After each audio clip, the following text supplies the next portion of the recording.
What if Marvel is lying to you? Not in a small way. Not in the usual, we hit a cameo, or the post-credit scene wasn't what you expected kind of way. I mean a deep, deliberate, calculated deception. The kind they've been pulling off for years, and the kind that most people never catch until they're sitting in the theater with their jaw on the floor wondering how they missed every single sign. What if the biggest villain in Spider-Man, Brand New Day, has never appeared in any trailer, never been mentioned in any interview, and is hiding so perfectly in plain sight that even the most obsessive fans have been looking right past them this entire time? That's not a hypothetical. That's a pattern. And once you see it, you cannot unsee it. Think about what Marvel did with the Mandarin.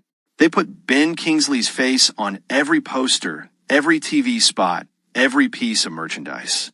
They let fans spend months theorizing about which version of the character we were getting. And then Iron Man 3 pulled the curtain back and revealed that the real threat had been someone else entirely.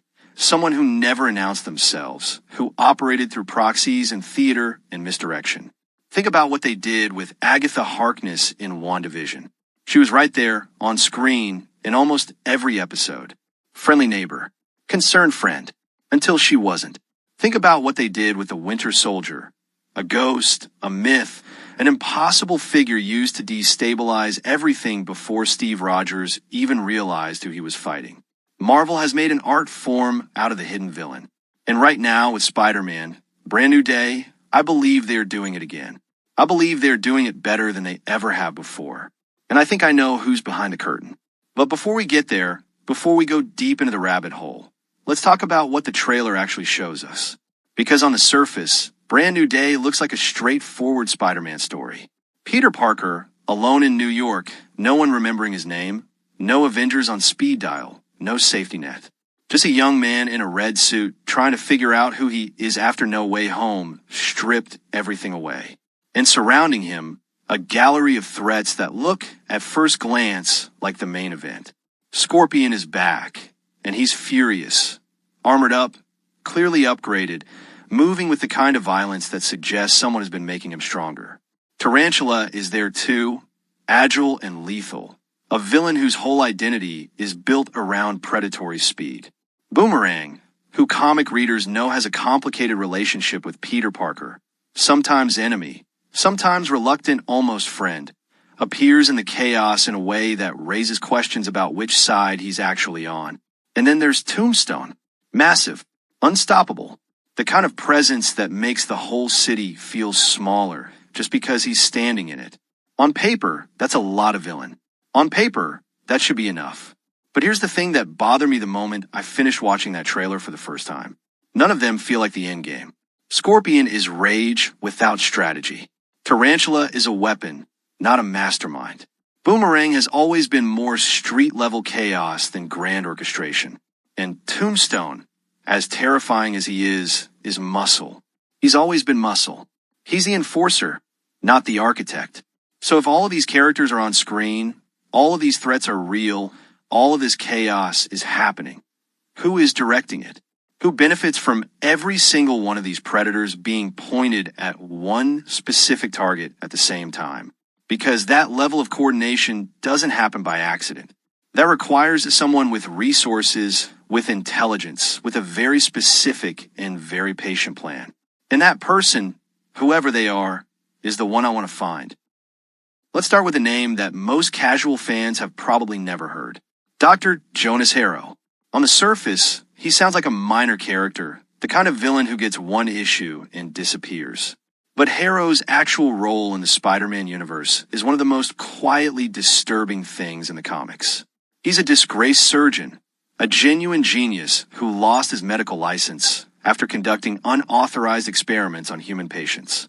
Not because he ran out of ethics, because he never had any to begin with. He looked at human beings the way other people look at raw materials. And after his license was revoked, he didn't stop. He just stopped pretending to care about consent. He went underground, and he became the go-to enhancement specialist for the criminal underworld. You want to be more than human? You want your body modified, upgraded, weaponized? You go to Harrow. He's the man who took Hammerhead, a low-level thug with a hard head, and turned him into a genuine supervillain. He's upgraded fighters, enhanced killers, push human bodies past their biological limits with zero regard for what it does to the mind inside. Now think about Scorpion in that trailer. Matt Gargan didn't wake up one morning and decide to upgrade his own suit. Someone engineered those improvements. Someone looked at Scorpion and saw an investment worth making, a weapon worth sharpening.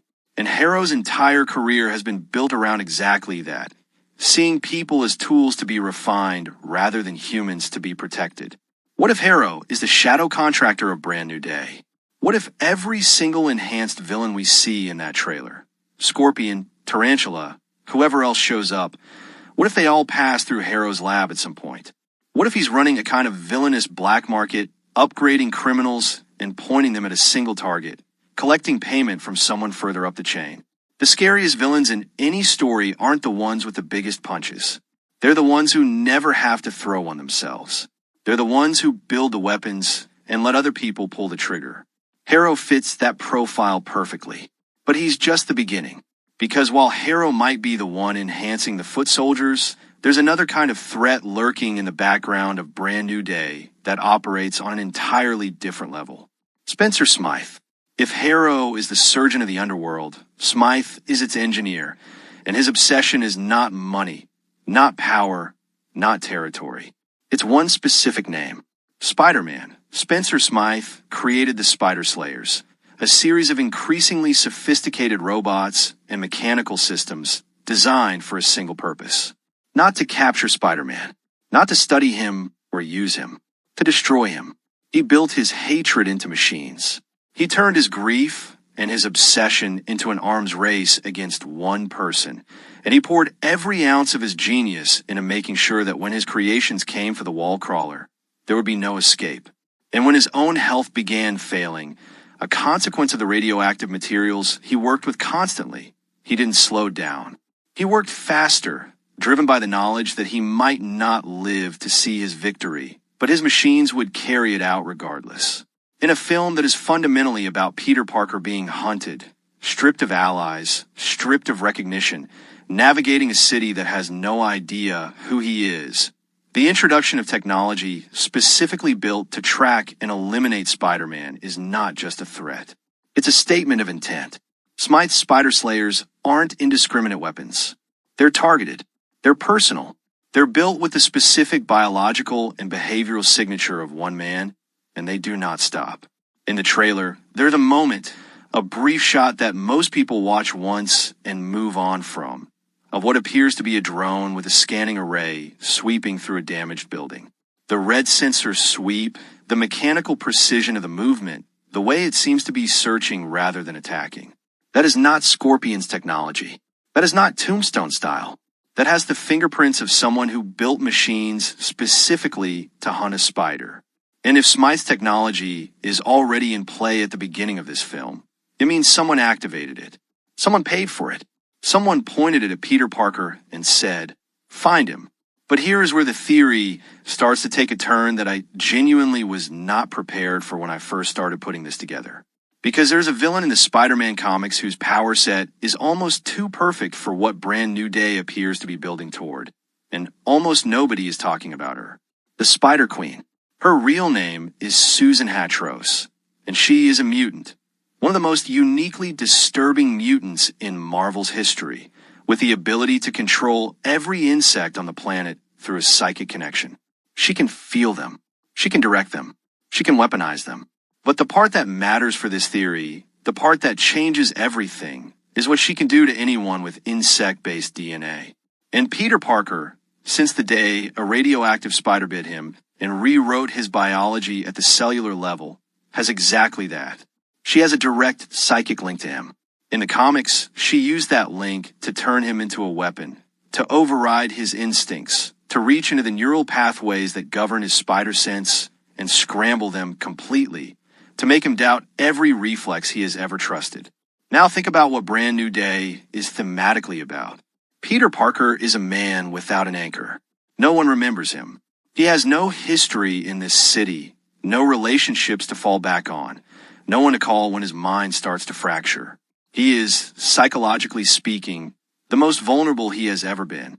And if the Spider Queen has a direct channel into his mind through the spider connection he has carried for years, then every moment of doubt Peter experiences in this film might not be a natural consequence of his isolation. It might be engineered. The confusion, the disorientation, the moments where his instincts misfire. What if none of that is happening by accident? What if someone is turning up the signal on his psychic frequency, introducing static into the most reliable tool he has, making him distrust the one sense that has saved his life more times than he can count? There's a shot in the trailer where Peter moves through a crowd with an expression that isn't quite fear and isn't quite pain. It's something closer to being overwhelmed from the inside. Something is happening in his head that has nothing to do with the physical threats around him. That is what telepathic interference looks like. That is the Spider Queen's signature. And then there's the mystery that has no face. The Crime Master. This is a villain who, in the comics, built an entire criminal empire on a single foundation. Nobody knew who he was. Not the heroes. Not his own subordinates. Not the other crime bosses who feared and hated him. The Crime Master was a mask within a mask. An identity so perfectly concealed that the revelation of who was underneath it was genuinely shocking, because it was someone people trusted. Someone who had access to information that only an insider could have. Someone who had been hiding in plain sight for years, gathering power while everyone looked elsewhere. In a post-No Way Home MCU, where Peter Parker has no network, no intelligence resources, no one feeding him information about the criminal landscape, a faceless crime lord with city-wide reach and perfect operational security is not just a villain. He is a ghost. And ghosts are the hardest enemies to fight, because you cannot punch something you cannot see. Look at Tombstone in that trailer again with this in mind. He is enormous. He is terrifying. He radiates violence in every frame he appears in. But watch how he moves. Watch his body language. He is not making decisions in those shots. He is executing them. He is responding to something, moving towards something, positioned by something. His posture is the posture of a man who has been given very specific instructions. And Tombstone, across decades of Spider-Man comics, has repeatedly served larger criminal organizations. He has been muscle for people with more strategic vision than he possesses. He's the wall you run into. He's not the architect who decided where the wall should be built. So who built it? Who is running the criminal infrastructure that has positioned Tombstone, Scorpion, Tarantula, and Boomerang in the same place at the same time, all pointed at one target? The Crime Master fits. He fits so perfectly that it almost feels too clean, which makes me think the answer goes even deeper. Because now we come to the villain who has made an art form of never being the one people are looking at. The Hobgoblin. And I need you to understand that the Hobgoblin is not the Green Goblin with different colors. The Hobgoblin, specifically Roderick Kingsley, the original, is something the MCU has never attempted to put on screen, and something that is almost tailor-made for a story about a hero who has lost his identity. Kingsley's entire methodology was built around the concept of living untouchably. He used decoys. He put other people in the Hobgoblin costume, let them take the arrests and the beatings and the public attention, while he operated in perfect safety from a distance that no one could reach. He stole the Green Goblin's formula and weaponry, and then he stole other people's lives to use as shields. He is, at his core, a villain defined entirely by identity theft, by the idea that you can take something that belongs to someone else and make it serve you, and that the person you stole from has no recourse because no one will believe them. Now think about Peter Parker's specific situation in Brand New Day. He has no identity left. Nobody knows he is Spider-Man. Nobody remembers his name. He is a ghost walking through a city that used to be his home, and if he tried to tell anyone who he was, there is nothing to verify it. No records, no history, no one to corroborate his story. That is not just a tragic circumstance for a protagonist. That is a perfect setup for someone who wants to frame him. What if the Hobgoblin's plan in Brand New Day involves not just causing chaos, but pointing that chaos directly at Peter Parker? What if part of the conspiracy is to create evidence, footage, witnesses, incidents that make Spider-Man look like a criminal, a threat, a villain? In a world where nobody knows who Spider-Man is, where no one can vouch for his character or his history, that frame job would be devastatingly effective. The Hobgoblin doesn't need to defeat Spider-Man in a fight. He just needs to make the entire city afraid of him. And that brings us, finally, to the theory that I could not shake no matter how many times I try to talk myself out of it. The one that starts as a possibility and becomes, the longer you think about it, something that feels almost inevitable. Miles Warren, the Jackal, the most philosophically disturbing villain in Spider-Man's entire history, and the one whose obsession cuts deepest. Not into Peter's body, not into his city, but into the very concept of what makes Peter Parker real. Warren was a professor, a scientist, a man who was obsessed with Gwen Stacy in a way that went far beyond admiration and into something genuinely frightening. When Gwen died, something in Warren broke completely.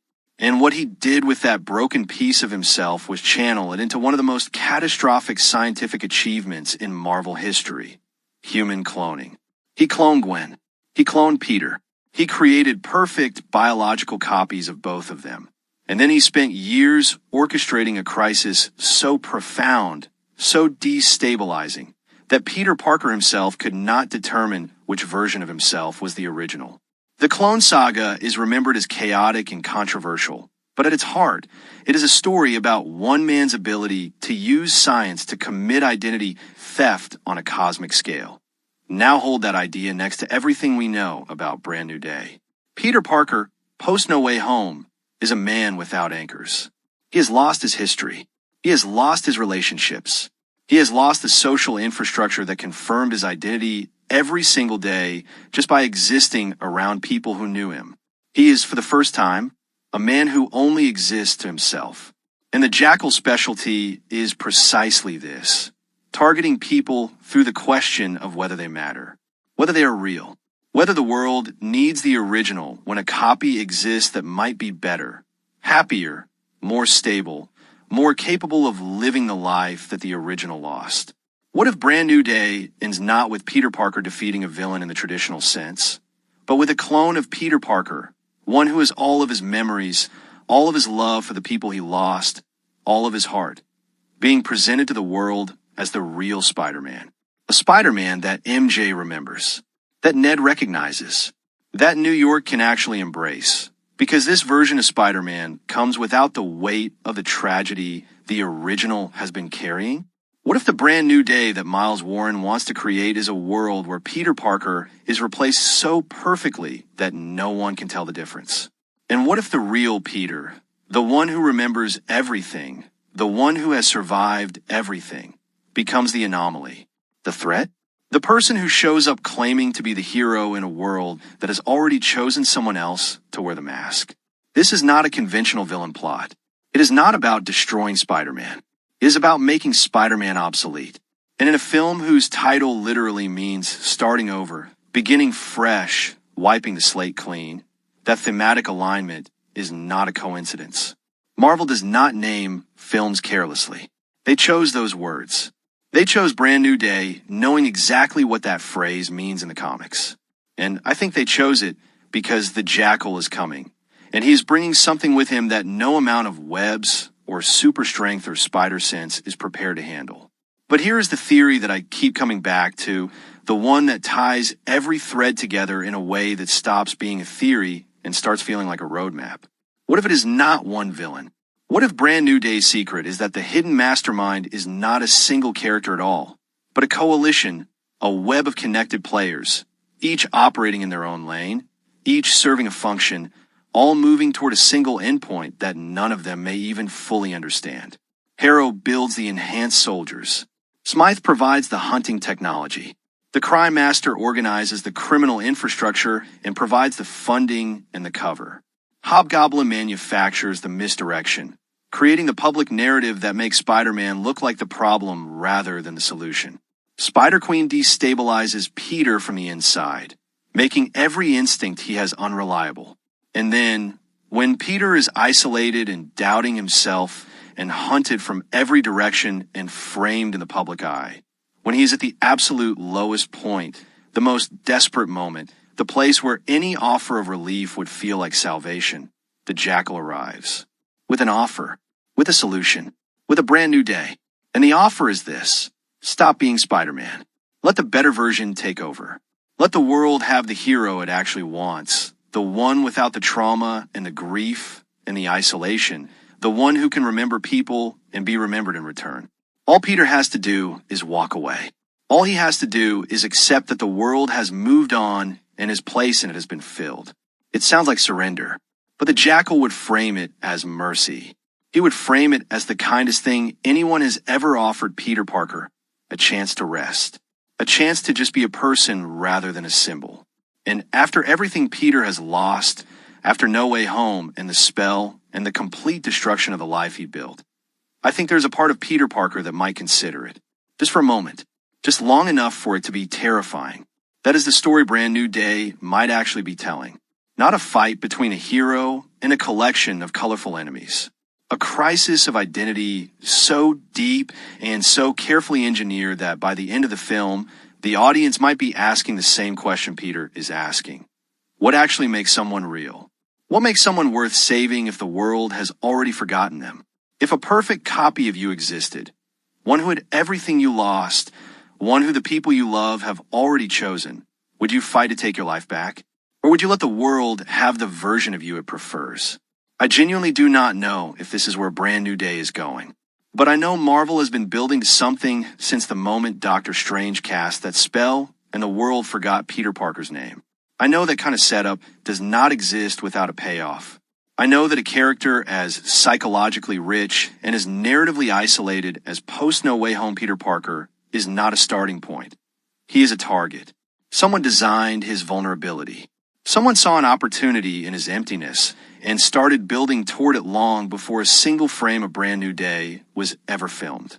And whoever that someone is, they are patient and they are brilliant and they are very carefully not showing their face in any trailer. So here's what I want to know from you.